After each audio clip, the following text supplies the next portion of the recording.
At dawn on Saturday, less than 24 hours after Donald Trump thanked Iran for reopening the Strait of Hormuz, Iranian gunboats moved near 2 tankers at the mouth of the corridor, and shots were fired into the water. That is the moment to start with. Not the president posting in capital letters, not the market rally, not the diplomatic language about progress. A ship captain who thought the lane was open again, suddenly watching armed boats cut across his route, while the same waterway the world had briefly treated as stabilizing turned dangerous all over again. That is not noise. That is the story. Because the real story is not that America's blockade failed to force peace. The real story is that America's blockade first destroyed the credibility of the only people in Tehran who could have sold peace. Everything else follows from that. If you understand that at one point the last 72 hours stopped looking confusing, they stop looking like random reversals, mixed messages, or irrational behavior, they become a very clean chain. Washington imposed pressure to force a deal. That pressure did not break Iran first. It broke the negotiating argument inside Iran first. And once that argument broke, the people least interested in compromise got stronger, the strait became unstable again, and then China's quiet support structure became more valuable than ever. That is the axis. Hold on to it. Because this is not really a story about a blockade at sea. It is a story about what happens when coercion hits the wrong target first. On Friday morning, when Abbas Araki announced that Hormuz was open again to commercial shipping, global markets reacted exactly the way Washington wanted them to react.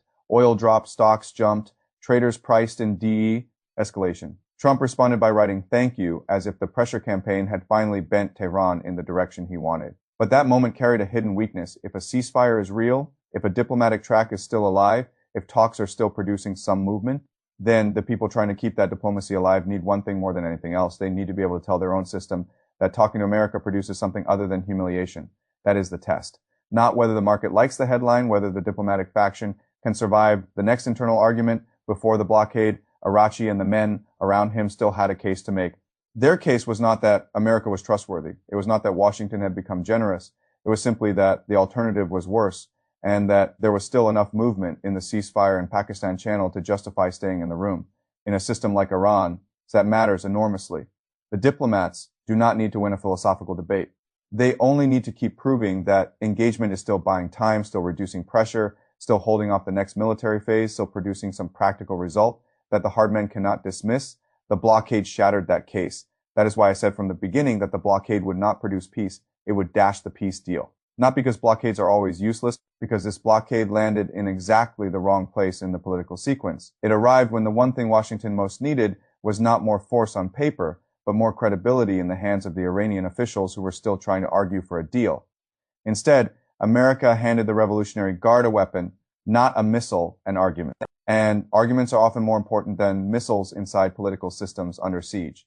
Think about how the hardliners could frame it. They could say, look at this. America says ceasefire and sends more ships. America says negotiation and tightens the choke. America talks peace while building pressure inside the peace process itself. We told you this would happen.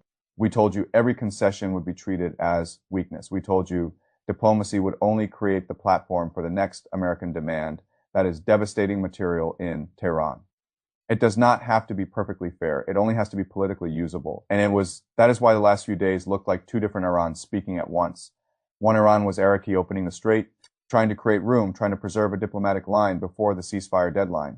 The other Iran was the Guard, the hardliners, the men who immediately began stripping that opening of meaning, attacking the ambiguity, discrediting Trump, S-words, and restoring danger to the water as fast as possible. A lot of people looked at that and saw confusion. I see a split system under external pressure where the pressure strengthened the wrong faction first. That is the mechanism. And if you want one framework term for it, here it is, credibility inversion. Washington thought the blockade would reduce Iranian leverage. Instead, it reduced the credibility of the Iranian diplomats. That inversion changed the whole game. Because once the diplomats lost ground, the question stopped being, will pressure force Iran to deal? The question became, how much room is left for anyone inside Iran to defend dealing at all? That is a far worse question. And once you understand that, the next part of the story becomes much easier to read. China, because hardliners can only win those arguments if they also believe they have enough oxygen to wait. If the regime were genuinely choking, if the money were gone, if the oil exports had collapsed on the timetable Washington expected, if the economic pain were arriving faster than the political benefits of defiance, then the diplomats would have had a counter argument. They could have said, you can hate America all you want. But we cannot survive this. That is how coercion is supposed to work, not morally, mechanically. The future becomes frightening enough that the concession becomes cheaper than the refusal. But that did not happen cleanly here because China spent years building an escape architecture around Iran. That architecture is the second half of the story. And without it, the hardliners' new confidence makes no sense. Before this war, Iran was exporting roughly 1.6 million barrels of oil a day. Those exports were supposed to be vulnerable. That was the point of sanctions. That was the point of shipping pressure. That was the point of turning Hormuz itself into a battlefield of leverage. But what Washington ran into was not an isolated Iranian economy waiting to suffocate. It ran into a network, dark fleet tankers, transponders turned off, ship-to-ship transfers, reflagged cargoes, payments routed outside the main dollar enforcement channels. Chinese refiners willing to process discounted, sanctioned crude that larger institutions would avoid. Warehousing and storage arrangements designed to keep barrels moving through opacity instead of legality. None of that was improvised last week. That is the part Washington still does not seem willing to say plainly. The war did not create that system. The war exposed it. China had already spent years building a way for Iran to survive exactly this kind of pressure. Not to thrive, not to become invulnerable. To survive, that difference matters because survival in a war like this is often enough. If a regime can survive, it can wait. If it can wait, the hardliners gain power. If the hardliners gain power, diplomacy gets weaker. If diplomacy gets weaker, the pressure that was supposed to force a deal ends up pushing the deal further away. That is the whole tree, step by step, clean, brutal, predictable, and visible from the first day of the blockade. This is why I keep saying the blockade was not just a tactical mistake. It was a sequencing mistake. Washington tried to increase pressure before it had cut the fallback system. That meant the blow landed first on the politics of negotiation, not on the material basis of resistance. That is exactly backwards. And once it happened, the next branches of the tree unfolded almost automatically. First, the diplomats in Tehran lost credibility. Second, the Guard gained proof material. Third, the strait became politically harder to keep open because opening it now looked less like diplomacy working and more like weakness being exploited. Fourth, China's quiet support system became even more valuable because it allowed Tehran's rejectionists to say, we do not need to move on Washington's timetable fifth. The entire peace track shifted from, can a deal be reached, to can the diplomatic faction inside Iran even hold the line long enough to reach one? That is not a small difference. That is the difference between a narrow road and a collapsing bridge. There was a concrete sign of this almost immediately. A Chinese-linked tanker, Rich Starry, previously sanctioned by the U.S. Treasury, moved through the contested space out toward the Gulf of Oman, then back again toward Iranian waters. Other Chinese-operated vessels were seen near the same corridor. What happened? No dramatic U.S. interception, no public seizure, no visible confrontation that told everyone something they needed to know. The blockade was real, but it had a ceiling. It could impose pressure. But it could not be enforced in the same way against every vessel if the vessel's political patron carried wider strategic risk. That matters enormously. A blockade with visible exceptions is no longer read as destiny. It is read as calibrated pressure. And calibrated pressure is exactly the sort of thing a hardliner can live with if China is keeping enough oxygen in the room. Iran saw that ceiling, China saw it, the shipping world saw it. And once everybody sees the ceiling, the coercive value changes. The blockade stops looking like an instrument that will decide the outcome. It starts looking like another move inside a longer contest whose end is still open. That perception alone strengthens resistance. Now add the deeper reports that surfaced this week about Chinese commercial satellite support helping Iran observe American positions in the region. If that reporting is accurate, then China's role was not only keeping barrels and payments alive, it was also helping Iran see, helping Iran target, helping Iran stay dangerous below the threshold of formal Chinese intervention. That is not loud support. It is more sophisticated than loud support. It is the kind of support that enlarges Iranian resilience while keeping Washington from easily escalating against Beijing in the same move. And that is where the American problem gets even bigger, because Washington now has an Iran problem with a China layer wrapped around it. It cannot fully confront that China layer without touching several other priorities it desperately wants to keep stable at the same time. Trade tariffs, the coming summit logic, the wider U.S.-China relationship, the desire to avoid turning Hormuz into a direct American-Chinese military confrontation. That is why China's strategy has been so effective. It does not need to shout. It only needs to keep constraining options.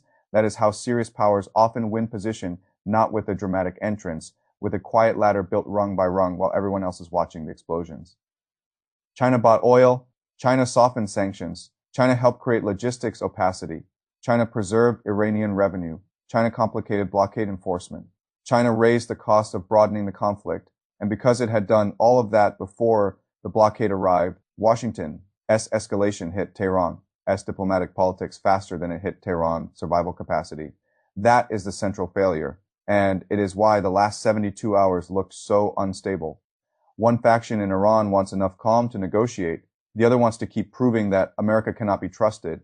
One faction reopens Hormuz. The other strips that reopening of its meaning. One faction talks, progress.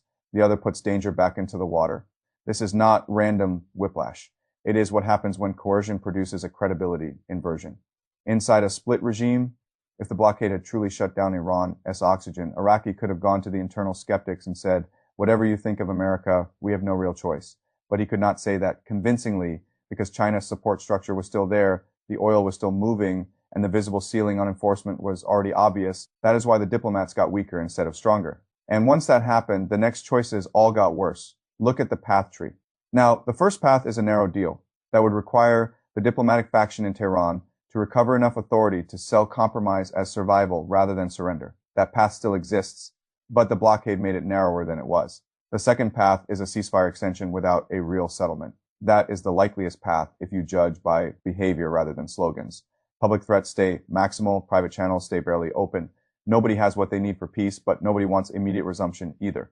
So the clock gets pushed, time is bought, nothing is solved. That path helps China. The third path is renewed bombing. If talks fail and the ceasefire expires, that path is the most dangerous. Not only because of what happens in Iran, but because every extra week of war expands the strategic room for actors like China and Russia to profit without openly fighting. Energy gets distorted, attention gets stretched, ugly compromises appear elsewhere. And that is not theory anymore. You could already see part of it this week when Washington eased restrictions to allow more sanctioned Russian crude into the market because the energy shock from the Iran war was becoming too expensive to manage cleanly. Look at the irony of that. A blockade meant to pressure Iran wound up easing pressure on Russia and widening strategic room for China. That is not leverage, that is blowback. Russia profits without entering the fight. China deepens its role without entering the fight. Iran's hardliners gain internal proof. Iran's diplomats lose standing, and Washington still tries to describe the move as pressure in the right direction. The pressure moved, it just moved in the wrong order. That is why the blockade was such a bad decision. Not because pressure is always wrong, because this specific pressure at this specific moment, without first collapsing Iran's fallback systems, was always more likely to break the deal than to force it. That is the real story. Not that America looked tough, not that oil moved for a few hours, not that Trump posted thank you. The real story is that America tried to force peace through pressure, and the pressure first strengthened the men inside Iran who distrust peace most. Once that happened, the strait itself became unstable again, because the political coalition capable of keeping escalation alive was suddenly weaker than the coalition capable of sabotaging it. And once China's support structure remained intact in the background, that sabotage no longer looked suicidal inside Tehran. It looks survivable. That is the sentence. Everything turns on. It looks survivable. That is what China bought Iran. Not victory, survivability. And survivability is enough to ruin coercive diplomacy if it arrives before the diplomacy closes. So yes, I said the blockade would dash the peace deal. Iran called the blockade stupid. China proved why that judgment made strategic sense. The lesson goes far beyond this war for years. Washington acted as if enough force plus enough sanctions plus enough naval pressure would eventually narrow any adversary's choices. But that model only works if the adversary still lives almost entirely inside a system Washington controls. Iran does not. China spent years cutting vents into the walls, doors, tunnels, workarounds, not enough to make Iran strong, enough to make Iran hard to break quickly. That is a completely different strategic environment. And the people in Washington who still talk as if the old model can simply be reloaded are the ones most likely to repeat this mistake. So watch the ceasefire deadline. Watch whether it extends, breaks, or mutates. Watch what Tehran says. Watch which faction inside Iran sounds stronger. But above all, watch what China does not need to say. Because when your policy weakens your negotiating partner inside the enemy system and enlarges your rival's room at the same time, you are not building leverage. You are paying to tighten the trap around your own strategy. And that is exactly what this blockade did.